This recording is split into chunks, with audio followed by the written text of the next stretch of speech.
And we are back. Welcome to what is always my personal favourite video of the year. This is my table prediction for the Premier League 2025-26 season. A reminder before we get started that you guys still have time to have your say on all of the opening fixtures in both the Premier League and La Liga ahead of tomorrow morning's opening videos for the start of the new season. You can do that by heading over to the community page. Link will be available to you in the description and in the pinned comment of this video. We're going to have your guys' say on every single video that we do this year. So make sure you are getting involved by heading over to the community page and voting on what you think is going to happen on the opening weekends of La Liga and, of course, of the Premier League. And as always, if you haven't done so already, please do consider dropping a like on this video if you do enjoy all of my prediction series. Share it with a friend. Subscribe to the channel if you're new around here with notifications turned on. We have got more prediction series than we've ever had coming up for you this season. So try and get involved as often as you can. And without any further ado, let's just get straight into it. We've got 20 teams to go through, and starting off, there always has to be someone at the bottom. And unfortunately, I'm not going to buck the trend that most other people think are going to be the team that finishes bottom this year, which is Burnley. It seems like the easiest 20th place to call possibly ever, but I don't think it's so clear-cut. I think the big issues for them is obviously they've lost their goalkeeper, they've lost Josh Brownhill, and even last season they didn't particularly score a lot of goals. They finished runners-up behind Leeds United. We'll get to them shortly, of course.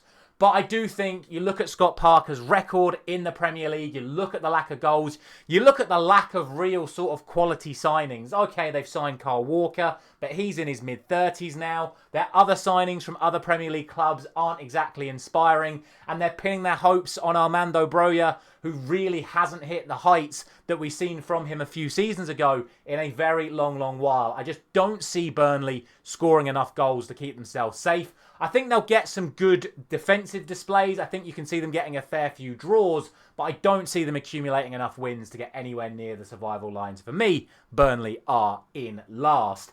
In 19th, I am going to go for Sunderland. I actually do think out of the promoted sides, Sunderland possibly do have the best chance of staying up, but it depends on all of their signings coming in. You look at Burnley, like I already said, they didn't really sign anyone yet that makes them go, oh my God, this is a serious threat. I look at Sunderland and they potentially have an entire new starting lineup going into the new season. Labrie has been very, very busy, the French manager. And obviously, again, they've lost their superstar in Joe Bellingham. They've also lost the player that got them to the Premier League with his last-minute winner. And yeah, again, they've signed some decent experienced players with the likes of Granit Xhaka. They've signed some exciting youngsters in the likes of Diarra. They've obviously re-signed Lefay after having him on loan last season. But you look at how they've performed in pre-season. You actually look at that squad as a whole. It doesn't strike the sort of team that is going to compete against even the likes of the teams that I'm going to have finishing 16th, 17th, 15th, etc. I think they've done good business. I think they've done everything in their power to try and give themselves a chance. But ultimately, I don't think, again, it is going to be enough for Sunderland. In 18th place, I have Leeds. I once again have all three promoted sides going back down. The reason why I've gone for Leeds over Sunderland and Burnley is consistency. I've talked about the players that have left Burnley. I've talked about the players that have left and come into Sunderland. Whereas I look at Leeds and the actual core parts of their team are still intact. The likes of Rodon, Stroik, Ampadu, Tanaka. Some of their attackers, Willie Nonto, of course. And I think they've signed some decent players around them, the likes of Nemecha. And, I mean, I'm not too convinced by the signing of Calvert-Lewin. But all in all, Statch as well in midfield. I think they've done some decent business. And obviously they have kept Daniel Farker in charge. I also think that's a potential reason why they're going to struggle. They almost sacked him in the summer already despite winning the championship. And they're still talking about him potentially leaving early on if Leeds don't have a good start to the season. And Leeds do have a good set of opening fixtures. So we'll see. Again, I think, like I say, if they can stay consistent, they can do the job at home, they might have a chance. But again, I just don't think they've got enough quality to survive in the Premier League this season. And once again, I have all three promoted sides going down. Into 17th, and I have got Brentford to finish there. A lot of people I know have put Brentford to go down, and it's completely understandable. They have lost their manager. They have lost their captain. They have lost their best player. They have lost they're about to potentially lose arguably their second best player in Johan Visser. Their appointment has come from within. They could have got other managers. There are a lot of experienced Premier League managers out there. They decided to promote Keith Andrews to manager. Is he going to have the qualities necessary to keep Brentford up in the Premier League? I guess we'll see. Obviously, as we've already spoken about, they have currently still got Johan Visser. If they lose him, can they adequately replace him? I do like the striker Thiago, who they brought in last summer. Didn't really get the opportunity to use him. They're in talks to sign Dango Ouattara from Bournemouth, which I think would be a great signing for them if they pulled it off. Obviously, they've still got the likes of Damsgaard, but I do fear for them with the lack of experience in their management and with the amount of quality and leadership they are losing in losing Norgard, in losing Mbermo, and obviously losing Thomas Frank. They definitely could go down this year, but I still think they've got enough quality across the entire squad compared to those three promoted sides that I've already spoken about. And I do think that will prove to be the difference come the end of the season, and that is again why I've got those three promoted sides going down. In 16th, I have got Wolves, and it's purely because I couldn't really put them any higher. I think Vitor Pereira has done a very good job since he come in. Obviously, they've lost Mateus Cunha, they've lost Ryan Ait-Nouri, but they've replaced both with Arias from Flamengo, who I thought had a fantastic Club World Cup, and unbelievably, they've signed a left-back called Wolfie. What a perfect name for a player coming into Wolves. They have replaced the key men that they have lost. I do think they also have a core group of players that have a lot of talent available to them. And I do think they have a striker in Strand Larsen that's going to get them the goals to, at the very least, keep them up this season. It's just like I said, I think there is so much quality in this league that right now I just can't put them any higher than 16th place as things stand.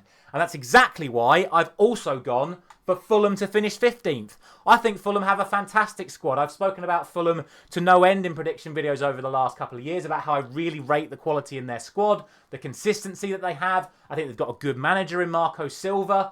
But again, I look at the squad of players they've got. I look at the other squads of these Premier League teams that I've put to finish above them, and I don't quite think Fulham have enough. They've had a poor window so far. They've not brought anyone in. They look like they're going to sell Rodrigo Muniz, who is a very good backup striker, I think, at the moment. Looks like they could bring in Kevin from Shakhtar Donetsk. But if that's really only the sort of business they're going to do this summer, and obviously they've got another big injury to Anthony Robinson, it's not filling me with a lot of confidence to Fulham's prospects this season. Again, I don't think they're at any risk of going down. I think they've got a squad far too good to actually go down. But again, I don't see them finishing any higher than this sort of position. Maybe they get up to a 13th, maybe a 12th at a push. But I don't think it's going to be a particularly enjoyable season for Fulham fans. I think it's just going to be meandering around the bottom half of mid-table. At this point, and I'm saying this unbelievably at the 14th mark in the Premier League predictions, I genuinely think from this point upwards, every single one of these teams could qualify for Europe next season. I really do. I think there are some incredibly talented groups of players and managers available from the remainder of this Premier League table upwards. I really think there is not a lot to split between a whole host of these teams, and that is why it's so difficult this year. It's why this Premier League has been so anticipated so much, because there is just so much quality in it. And it's going to be hard to split any of these teams. So I'm going to do my best from this point onwards, but I'm going to say this, like I said, right here, right now, I genuinely believe any of the sides from 14th upwards could qualify for Europe this season. I think the least likely of those, though, is West Ham, because again, I don't rate their overall squad depth. I think they've made some half-decent signings. I really like the look of Diouf at left wing-back. I think they need to sign a better goalkeeper than Areola. I'm still not fully convinced by Graham Potter as a manager, and I think he could work to be a detriment for them. I could definitely see him getting sacked at some point this season if results don't go their way. But with the likes of Jared Bowen, Fulkrug if he stays fit, they've got Callum Wilson to cover for Fulkrug as and when he inevitably gets injured. They've still got Paqueta, they've still got Souček, they've still got Wan-Bissaka, they've still got the likes of Kilman in the back line as well. I just fear for them if they do start picking up injuries. I think they're going to struggle if they lose any of their key players. And obviously in a World Cup year, there's going to be players that want to put in good performances. And I think they've got players that will be competing. But also, I think if it's not going well for them, I can see them losing some players in January. But we shall see. They obviously can finish higher, but I've got West Ham in 14th. In 13th, I have gone for Bournemouth, and it's purely due to the loss of defence. Like, there's no getting away from it. Their back five from last season has been decimated. Kepa's gone. Adam Smith is still there, but is possibly not going to start. Huijsen's gone. Zabrani's gone. Kirkes's gone. What I will say is I think they have done very well to keep hold of the likes of Semenyo. I've already mentioned I think it's weird if they do end up selling Ouattara because I think he's a very talented player. They've obviously kept a hold of Evan Nilsson. They've kept a hold of their midfield. The likes of Tyler Adams have come back from injury as well. But the gamble is obviously on the players they've brought in, and they've invested basically in young talent from Ligue 1 from last season. Truffet, very talented young left-back from Rennes. Diakite, very talented centre-back from Lille. They've got in Petrovic, who obviously was on loan at Strasbourg from Chelsea last season. And they've signed a very talented young striker in Krupi, who I think we are going to see getting some minutes at some point this season. It's just whether or not it's going to be enough to get them to finish any higher than where I've put them. I think they will still have a good season. I rate Iraola. I rate the squad available to them. But again, there is a lot of gambles in that back line, and if it doesn't pay off for them, they're going to struggle. Again, I don't think they're at any threat of relegation, but I think a mid-table sort of finish is about right for what they have brought in thus far. In 12th place, I have gone for Crystal Palace. Reasoning for that is basically the news over the last couple of days that firstly, they are now in the Europa Conference League, and secondly, the prospect of Gehi and Eze both leaving. They've not really brought in anyone significant yet, but they've also not lost anyone significant yet. The reason I'm putting them so far down, because they've gone into the Conference League, is because I genuinely think they will win the UEFA Europa Conference League. I really think Crystal Palace will win that competition, but I don't think they have the squad capable of competing in that competition and staying competitive in the Premier League. And if I'm Crystal Palace, I'd be doing everything in my power to win that Europa Conference League, to get back into the Europa League after all the drama that has happened. And I think they're more than capable of doing that. I think they've got a fantastic manager in Glasner. I think they've got some very talented players, even if Eze and Gehi leave. But in order to facilitate them leaving, they're going to need good enough squad depth to compete in the Premier League and in Europe. And I think if they do prioritise Europe, which they should, it will affect their Premier League position. Bear in mind, I normally put Crystal Palace in around 11th, 12th, 13th, by the way. I'm saying that they're going to be there and still compete in Europe. So I think that's a good finish for Crystal Palace. If they get knocked out early, I can see Palace finishing much higher up the table. But I think with the Conference League being the main priority, with Eze and Gehi potentially going, I think it will affect their eventual finish. So that is why Crystal Palace are in 12th. In 11th, I have gone for Everton, and it is David Moyes once again back at the helm in Everton's brand new stadium. Now, new stadiums do tend to come with a bit of a drawback, but I do think Everton are going to see some big improvement this season. I think they've got a man in charge who obviously knows the club inside out, has already had a massive impact on this team since coming in. They've started making some really exciting signings, in my opinion. Obviously, the big one being Jack Grealish from Manchester City on loan for the season, but they are being linked with a whole host of other really talented players. I know they're being linked with that Monaco youngster Fofana. If they can get him in, that's a good signing. I'm yet to be convinced by Barry, the striker, but we'll see on that. I think Drewsbury Hall is a very good signing, and I think they're going to make more signings before the end of this window. Will it be enough to push them up into those European places? I'm not so convinced yet, but if they can remain as defensively solid as they were last season under both Dyche and David Moyes, it's a hell of a platform to build on as they look to progress up the table. And I think they've got the right man at the helm. I think they've got a well-built, purpose-built stadium to take them to that next level once again, and we shall see. Right now, though, I think it's going to be good enough for 11th, but who knows? I can definitely see them finishing higher once again. In 10th place, I have gone for Nottingham Forest. In my opinion, the biggest overachievers from last season. Obviously, it did result in them ending up finishing in 7th place, but I do think so far they have had a good summer. Obviously, keeping hold of Gibbs White is absolutely massive for them. I really like the signing of Jesus up front. Yet to be convinced on the centre-back. I didn't think he stood out too much at the Club World Cup. I really like the signing of Ndoye. I think he's a perfect replacement for Anthony Elanga. They're obviously being heavily linked with the likes of James McAtee and Amari Hutchinson. And I think both of those would be really good additions to that attacking line as well. Basically, the reason I've put them 10th is the flip reason as to why I've put Crystal Palace in 12th.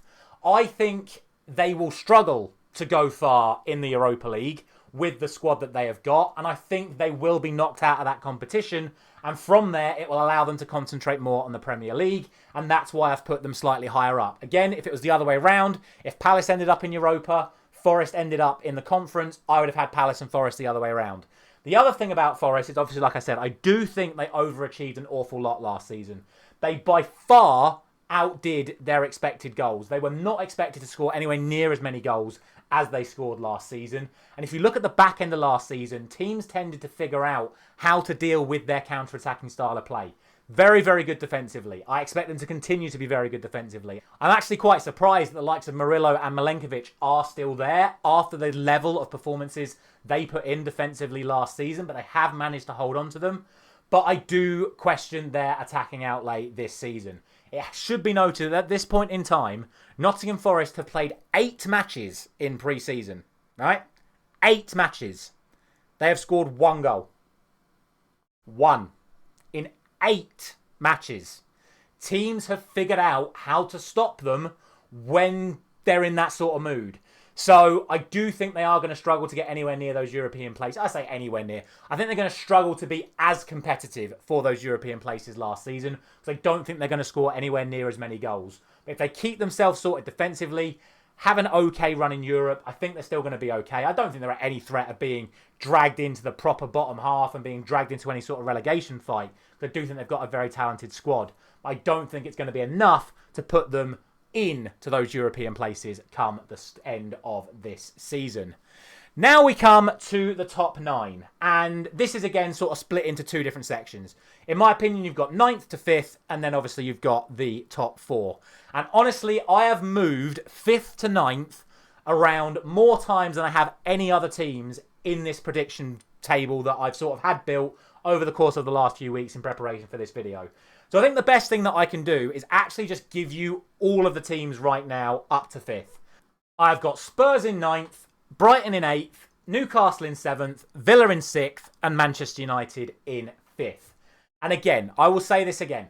I think these 5 teams could finish in any order. I think there is so little to split between all of these 5 teams. So I've had to sort of base it based on sort of the new people that have come in, people that have left, European commitments, fitness of the teams, abilities of the teams, and try and sort of piece together what I think is most likely to happen.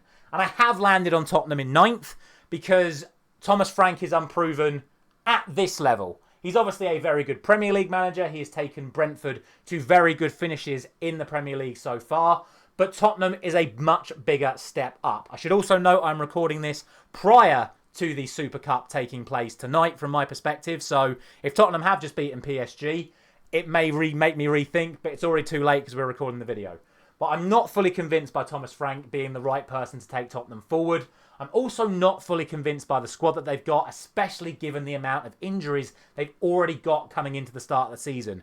Maddison out for most of the season. Kulusevski's going to miss the start of the season. Udogie's going to miss the start of the season. Solanke likely to miss the start of the season. They're already struggling with injuries before the season's even started, and they haven't signed a single creative midfielder at all. Yes, they're being linked with Eze. Yes, they're being linked with Savinho, which could mean that Kudus comes inside. But I just don't think they're going to have enough. And again, this is where I talk about European commitments. They're in the Champions League. They will want to be competitive in that competition. Is their squad a squad that's been very prolific with injuries over the last few seasons? Has it got the capability to play midweek and at the weekend at the highest level non-stop? Personally, I don't think it does. We shall see. Again, an early exit from the Champions League could seriously bolster Tottenham's chances of re-qualifying for it next season. But right here, right now, I don't quite think they're going to have enough to finish any higher than that. Again, very close between them all, but Tottenham end up in 9th. Brighton I've got in 8th because I really do think they are the best run club in the country. Everything Brighton does seems to be the right decision. They get the right managerial appointments. They get the right signings in. They sell players for the right prices at the right time. They've let the likes of João Pedro and Evan Ferguson leave this summer. And they've still got such a talented squad. Obviously, they could still lose Carlos Baleba to Manchester United. We'll talk about that shortly as well. But even if they lost him, they've got so much talent across the squad, the likes of Hinshelwood to come in. They've even got experienced players like James Milner. I love the signing of De Kuyper at left back to replace Estepinian. They're defensive solid. They've got brilliantly talented attackers. They spent a lot of money on new strikers. But how often do Brighton miss? Basically never. So I have to put them in a high position. They also have no European commitments whatsoever. So I think week in, week out, they're going to keep delivering good performances. I can definitely see them finishing higher than 8th. But right now, I think that's about right. So for me, Brighton in 8th.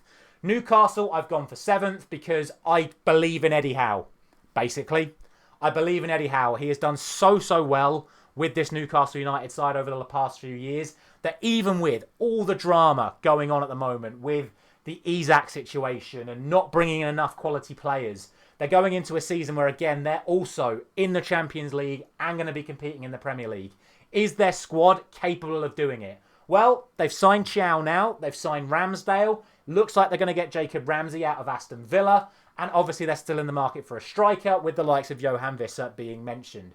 They bring all those players in with a manager like Eddie Howe. Whether Isak's there or not, they will still have a good season. They have one of the best starting 11s in the division.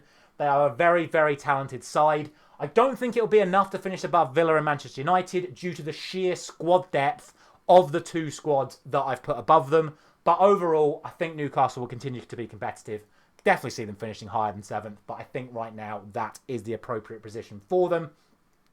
And the reason I've put Villa above them is, again, the difference in that European commitment. Newcastle will be competing in the Champions League. They will want their best possible team available to compete in that competition. People seem to forget how good Aston Villa's squad is and how good of a manager Unai Emery is, especially in the Europa League. I think Aston Villa will win the Europa League this season. I'm not hiding away from that. I think Aston Villa will win the Europa League this year because they've got a squad that is more than capable of doing it. They could easily change their starting 11 on a Thursday night and win every game in the Europa League. I'm convinced of that. You look at the actual talent they have got in that squad in every single position. They have got 2 players more than capable of playing at the high level, or certainly at the level of the Europa League. They can change their whole 11, play in the Europa League, and then reset their first 11 for the Premier League at the weekend and continue to be competitive. The only reason I have put them behind Manchester United is because Manchester United, I think, also have a squad of the sort of calibre where you can change the vast majority of the team and the quality doesn't drop. But Manchester United do not have to play midweek fixtures in Europe at all. Obviously, I have other reasons for putting them higher. Their biggest issue last season was their lack of goals. They've signed 35 goals worth of Premier League goals just from Cunha and Mbermo. And obviously, they have signed Benjamin Sesko as well. I think Ruben Amorim has now had enough time to embed his system to the point where Manchester United can start delivering week in, week out. And as I've already mentioned, they're not playing European football, so they can spend that entire week training week to week for each match. Whereas Villa, Newcastle and Tottenham, whichever competition they're in, they're going to lose training time ahead of next Premier League matches because of their European commitments. Finally, the reason I've put them 5th, if you can't tell, I am a Manchester United fan. And I do believe in this side because I have to believe in this side. Don't get me wrong, I've already mentioned it. I think these 5 teams could finish in any order. It would not surprise me to see Manchester United finish 9th if these were the 4 teams that finished above them. But I honestly think right now, of the sides that I've placed in this table so far, I do think Manchester United should have the best opportunity of finishing in 5th position. Obviously, there's still talk about United signing Baleba, still signing Donnarumma. If they get those 2 signings done, for me, 5th place should be an absolute guarantee. I'm not going to say they're going to then push up into the top 4. I still think there is a significant gap from this position upwards. But I do think Manchester United should be finishing in this position. So as a Manchester United fan, I have put them in this position. But hopefully I've done a good enough job to justify why I've put them in that position as well. Now we come to the moment you have all been waiting for. The top 4 of the Premier League, as we all know, Arsenal, Chelsea, Liverpool and Manchester City. Notice I did that in alphabetical order, not to give away how I am putting them. Now, again, I will say this. My expectation is that any of these 4 sides can win the Premier League. I expect all of these teams to do way better than the other 16 teams in this league. I would actually expect all 4 of these sides to hit a minimum of 80 points this season. I think it's going to be that competitive.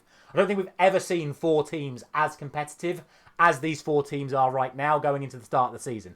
Obviously, there's been better Premier League teams, certainly in the early noughties with the Manchester United, Arsenal and Chelsea teams. I think they're on a much different level to what we've got here. But in terms of competitiveness, I think this is very much going to be the most competitive league possible. And for those of you doubting that these 4 teams should all get 80 points as a bare minimum, if these 4 teams all beat the remaining 16 teams in the league, home and away, they would get 96 points each.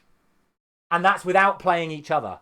I think it is not unreasonable to suggest that these teams will not drop more than 15 points against these other 16 teams. I think they will all get 80 plus. If they don't, I think it's a significant failure in any of those teams. So, which way am I going to lean? Who will end up in top spot and who will end up languishing down in 4th? Well, in 4th, I have gone for Arsenal.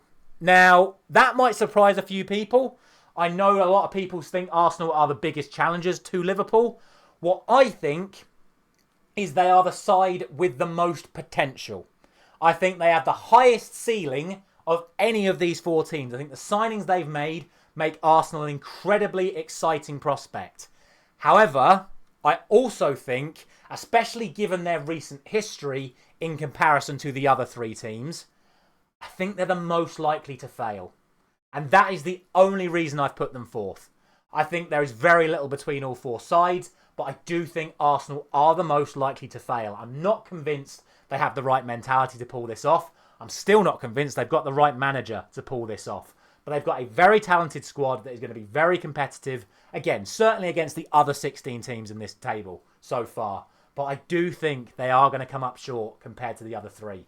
But we'll see. Fantastic signings for them. Let's see how they can perform.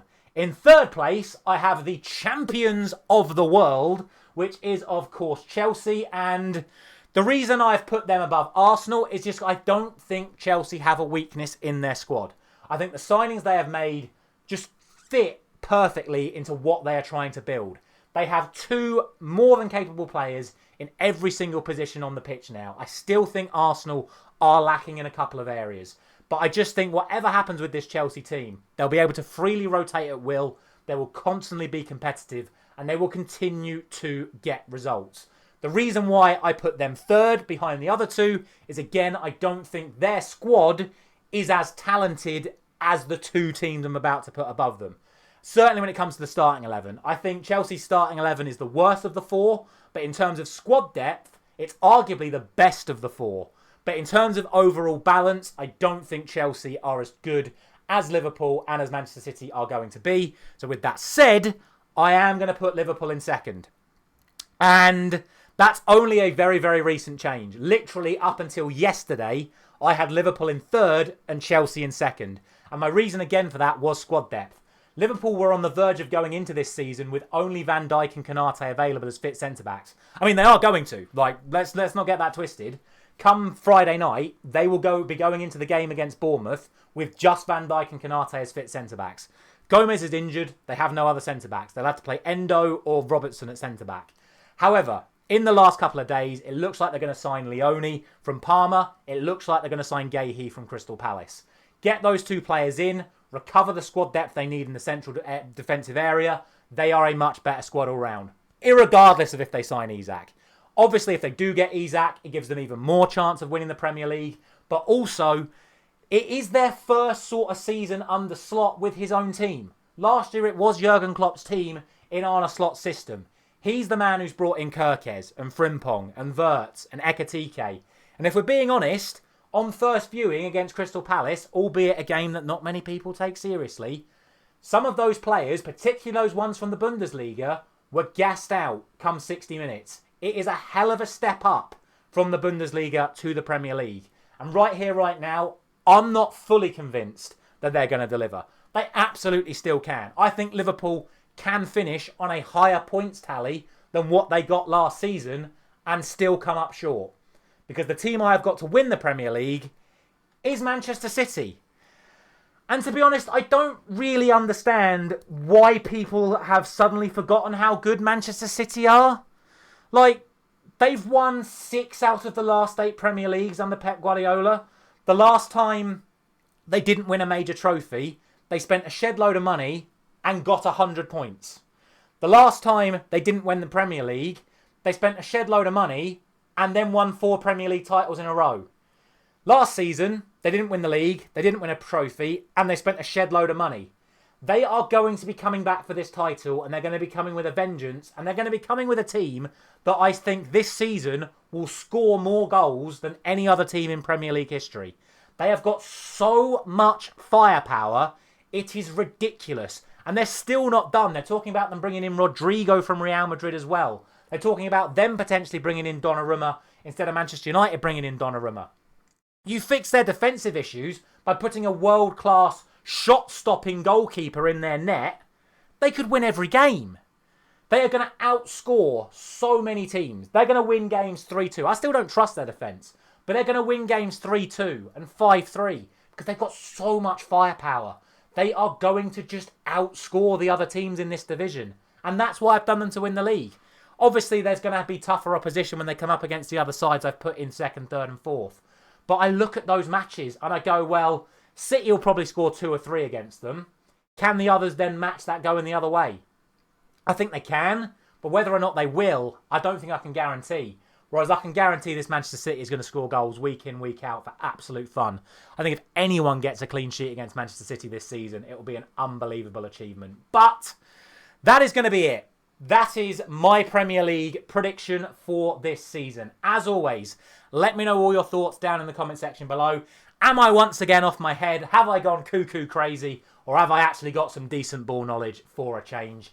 Drop a like if you've enjoyed. Subscribe to the channel if you are new around here with notifications turned on. Don't forget to get involved in the community predictions down over on the community page to have your say on all of the Premier League and La Liga fixtures we've got coming up for you this weekend. Previews and predictions are back once again from tomorrow morning. So a massive thank you very much for watching once again. I'll see you very, very soon.